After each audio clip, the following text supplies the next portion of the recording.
বর্তমান শিক্ষা ব্যবস্থা একটা ফালতু শিক্ষা ব্যবস্থা। একটা স্টুডেন্ট যে মেধাবী হবে, বেসিক স্ট্রং হবে, ভবিষ্যতে ভালো কিছু করবে সে উপায় নাই। বাংলাদেশের মানুষ জেনেটিক্স হোক আর পরিবেশগত হোক একটু অলস টাইপের।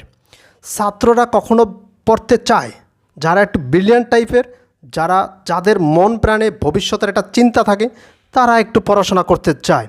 কিন্তু অধিকাংশ 95% স্টুডেন্ট যারা পড়াশোনা করতে চায় না। এই শিক্ষা ব্যবস্থা এমন একটা যেটা ফাঁকিবাজি করার একটা সিস্টেম করে দেওয়া হয়েছে। শিক্ষকদের প্রতি সম্মান রেখে বলছি, গ্রাম পর্যায়ে প্রত্যন্ত অঞ্চলে শত শত লক্ষ লক্ষ টিচার আছে যারা অলস প্রকৃতির, যারা ক্লাস করার বদলে ক্লাসে বসে থাকে মোবাইল টিপে। আর এখন এমন শিক্ষা ব্যবস্থা হয়েছে যেখানে টিচার চেয়ারে বসে থাকে, এই তোমরা কাজ করো, এই তোমরা গ্রুপে কাজ করো। আরে ভাই, কী যে গ্রুপে কাজ করে এরা 4-5 জন একসাথে মিলে কী যে গ্রুপ কাজ করে, বিভিন্ন বিষয় আলোচনা করে। ফ্রি ফায়ার খেলতে পারো কি না, তা এই গেমসটা খেলতে পারো কি না, এই টাইপের। এখানে কোনো মূল্যায়নের কোনো ব্যবস্থা নাই, যে পরীক্ষার একটা পদ্ধতি, এই মূল্যায়নটা নাই।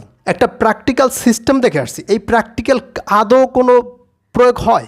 আগের কারিকুলাম হোক, বর্তমান কারিকুলাম হোক, এর আগের কারিকুলাম হোক, এই প্র্যাকটিক্যাল বর্তমানে বাংলাদেশের যে প্র্যাকটিক্যালগুলো হয়, এই প্র্যাকটিক্যালগুলো কোনো শৃঙ্খলাভাবে হয় না। পরীক্ষার সময় দেখছি একদম বোর্ড পরীক্ষায় একদম খাতা দেখে দেখে লেখেন। খাতা দেখার নিয়ম আছে, মার্কস দিয়ে দেয়, 25-এ 25 দিয়ে দেয়। আমি মনে করি এই প্র্যাকটিক্যাল যদি ভালোভাবে নিতে পারেন তাহলে রাখুন, নাহলে এটা বন্ধ করে দেন। 100 মার্কই পরীক্ষা নেন। পিএসসি জেএসসিটা থাকাটা আমি মনে করি একটা ভালো দিক ছিল। এর কারণ হচ্ছে পিএসসি একটা বোর্ড হিসাবে অনেক অভিভাবক এটাকে মাথায় নিত যে এটা একটা বোর্ড এক্সাম। তখন তাদের ম্যাথমেটিক্যাল ইংলিশ টার্মগুলো এতটা সুন্দর করে পড়ানো হতো, বিভিন্ন ব্যবস্থা নেওয়া হতো, হয় বাসায় টিচার রাখা, না হয় কোচিংয়ে দেওয়া। এর কারণে ম্যাথমেটিক্যাল টার্মগুলো ওখান থেকেই তাদের শুরু হয়। তাহলে ক্লাস 5-এ একটা ম্যাথমেটিক্যাল টার্মগুলো শিখলো, ক্লাস 8-এ একটা বেসিক শিখলো। এরপরে এই স্টুডেন্টরা যখন 9-10-এ উঠে, তখন যে আগের যে কারিকুলামটা, তখন ওই পদ্ধতিতে সৃজনশীল থাকায় অনেক একটা ভালো। কারণ একটা চ্যাপ্টার আপনি পুরোপুরি ধারণা না নিয়ে কখনো প্রস্তুতি নিতে পারবেন না যে এই চ্যাপ্টার থেকে কিভাবে কোশ্চেন আসবে। বিভিন্ন কোশ্চেন আলোচনা করলে তখন বোঝা যায় যে বিভিন্নভাবে ঘুরে ফিরে আসতে পারে। এটা এমন নয় যে বইয়ের কতগুলো কোশ্চেন আমি মুখস্থ করলাম, সেই কোশ্চেন থেকে আসলো। সৃজনশীলটা থাকাটা ভালো আমি মনে করি, সেখানে একটা মূল্যায়ন আছে। অতএব বর্তমান কারিকুলামটা একটা ফালতু কারিকুলাম, এই কারিকুলামের কোনো গ্রহণযোগ্যতা নাই।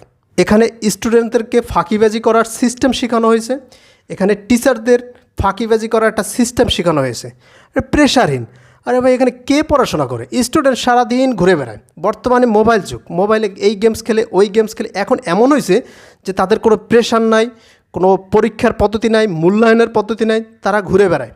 মানে পড়াশোনা এখন অনেক স্টুডেন্ট আমি দেখছি, আমি তো টিচার, আমি পরে অনেক স্টুডেন্ট দেখছি তারা বলে, স্যার ক্লাসে কোনো পড়া নাই, গেলে স্যাররা এটা কাজ করো, এইটা করো। মানে তারাও একটা ওই ধরনের মন মানসিকতা নাই পড়ানোর। তা আপনি যদি সিস্টেমটাকে এমন করেন যে টিচাররা 2 কলম শিখাবে, শিখানোর বদলে তারা ফাঁকিবাজি করবে, তারা বসে থাকবে, স্টুডেন্টের উপর ছেড়ে দিবে, তাহলে তো সেই ব্যবস্থা আরও ওই রকম হয়ে যাবে। তাহলে শিক্ষা ব্যবস্থাটা এমন করা দরকার, এমন জবাবদিহিতা করা দরকার যাতে টিচাররাও পড়াইতে বাধ্য হয়, একটা জিনিস শিখাইতে বাধ্য হয়। রাজধানীর বিভিন্ন স্কুল, স্বনামধন্য স্কুলে আপনি ঘুরে দেখবেন। যেমন আমি মণিপুর স্কুলটার কথাই বলি, এখানে শত শত স্টুডেন্ট পড়ে যারা অনেক ব্রিলিয়ান্ট স্টুডেন্ট। এই ব্রিলিয়ান্ট হওয়ার পিছনে স্কুলের টিচারদের অবদান বলতে গেলে 0%। তাহলে অবদান কার? কারণ এই যে সচেতন অভিভাবক, তারা ভালো মানের একটা টিচার রাখে, টিচাররা পড়ায়, বিভিন্ন কোচিংয়ে বাধ্য হয়ে পড়ায়। কোচিংয়ের একটা প্রতিযোগিতা আছে যে আমার কোচিং থেকে ভালো রেজাল্ট করতে হবে, এর কারণে একটা প্রতিযোগিতা। তখন শেখানোর ক্ষেত্রে একটা বড় ধরনের চ্যালেঞ্জ হয়ে যায় যে না, আমার এটা শিখাইতেই হবে। বিভিন্ন ভার্সিটির টিচাররা এখানে ক্লাস নেয়, যার ফলে এমন একটা প্রতিযোগিতা হয় যে তাদেরকে শিখাতেই হবে ক্লাসে। বর্তমানে রাজধানীতে বিভিন্ন স্কুল আছে যেখানে কোনো প্রকার শিক্ষা ভালোভাবে হয় না, তাদেরকে শেখানো হয় না। ক্লাসে এই একটা অঙ্ক করায়, এই একটা কাজ করে, তা দিয়ে ওর জীবন পার হয় না। এমন একটা ব্যবস্থা করা দরকার, এমন একটা জবাবদিহিতা করা দরকার টিচারদের, যাতে তারা শিখাতে বাধ্য হয়। তাই বলবো, বর্তমান কারিকুলাম, ফালতু কারিকুলামটা বাদ দিয়ে পুরনো কারিকুলামে ফিরে যাই, অথবা এমন একটা কারিকুলামে আসবো যেখানে জবাবদিহিতা থাকবে, যেখানে মূল্যায়ন থাকবে, যেখানে এমন একটা যে পারফেক্ট, ভবিষ্যতে যাতে পারফেক্ট হয়। আরেকটা কাজ করা যায়, ক্লাস 6, 7, 8 পর্যন্ত এই আগের কারিকুলামটা রেখে এমন একটা কারিকুলাম প্রণয়ন করা দরকার যেখানে বিভিন্ন ভাগে ভাগে ভাগ হয়ে যাবে। এই স্টুডেন্টটার ইঞ্জিনিয়ারিং টাইপের, ঠিক আছে, ওরে ইঞ্জিনিয়ারিং টাইপের কিছু একটা সাবজেক্ট দিয়ে দেওয়া হোক, ওইটা নিয়ে ও পড়ুক, ঠিক আছে। ও কম্পিউটারের প্রতি তার ইন্টারেস্ট বা আউটসোর্সিংয়ের প্রতি ওই টাইপের বর্তমানে এমন করা দরকার যাতে বিশ্বের সাথে একটা তাল মিলিয়ে চলতে পারে, একটা প্রতিযোগিতা করে চলতে পারে।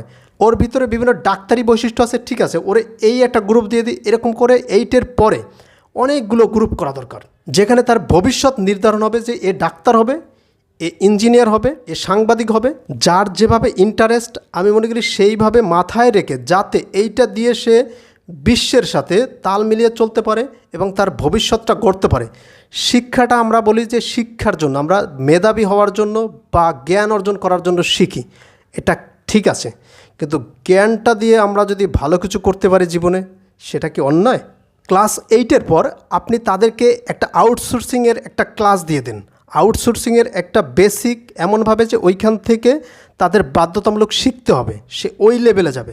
তখন সে আউটসোর্সিংয়ের কিছু কাজ করবে, ফ্রিল্যান্সিং করবে। এই জিনিসগুলোর ফলে যদি আরও বাড়ানো যায়, বর্তমানে বাংলাদেশে যে ফ্রিল্যান্সারগুলো আছে এরা নিজ উদ্যোগে শিখছে। এখানে সরকারিভাবে আমি বলবো ওইভাবে হস্তক্ষেপ, ওইভাবে সাহায্য, এই জিনিসগুলো একদম নাই। তারা নিজেদের মতো করে ফ্রিল্যান্সিং শিখছে, অথচ তারা লক্ষ লক্ষ টাকা নিয়ে আসতেছে, রেমিটেন্স নিয়ে আসতেছে। সরকারিভাবে এমন একটা সিস্টেম করা দরকার যাতে এই জিনিসটা শেখার মাধ্যমে স্টুডেন্টরা একটা বেসিক স্ট্রং হয়। এইরকম করে সবগুলো চিন্তা করে বর্তমান শিক্ষা কারিকুলামটা এমন করা দরকার যাতে ভবিষ্যতে একটা ভালো পর্যায়ে যাওয়া যায়। এই সমাজটা যাতে মাথা নিচু করে চলতে না পারে, মাথা উঁচু করে চলতে পারে, সবাই যাতে স্বাবলম্বী হয়, সবাই যাতে ভালো জীবনযাপন করতে পারে, এই পদ্ধতি নিয়ে আগানো উচিত।